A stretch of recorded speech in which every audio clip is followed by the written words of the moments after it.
আপনাদেরকে সেদিনের ভিডিওটাতে আমি আমাদের গিবলি ভিডিওটা দিতে পারি নাই।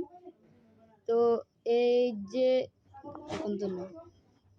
আমি সেদিন যে ছবিটা দিয়েছিলাম ওইটা হচ্ছে কি আমার সময়ের কারণে আমি দেখাতে পারিনি। তো আজকে আমি ভিডিওটা দেখাই দিব। অনেকে হচ্ছে কি দেখতে উৎসাহিত ছিলেন, আমাকে অনেকে বলেছেন এটা করার জন্য। তো আপনারা যারা চেয়েছেন দেখতে, এই হলো সেই ভিডিওটি যেটা আমি গিবলি করেছি। তো আপনারা সবাই দয়া করে আমাকে লাইক সাবস্ক্রাইব করে দিবেন আর আমার ভিডিওটা পুরোপুরি দেখিয়েন। আমি কারণ নতুন, আমার প্রতি একটু প্লিজ আমার একটাই অনুরোধ, আপনারা আমার ভিডিও দেখবেন এবং আমাকে সুন্দর সুন্দর কমেন্ট করবেন, লাইক সাবস্ক্রাইব করবেন। আপনাদের ছোট ভাই হিসেবে বা ছোট ভাই হিসেবে আমাকে আমার এই আবদারটা প্লিজ দয়া করে পূরণ করে দিবেন। তো আল্লাহ হাফেজ।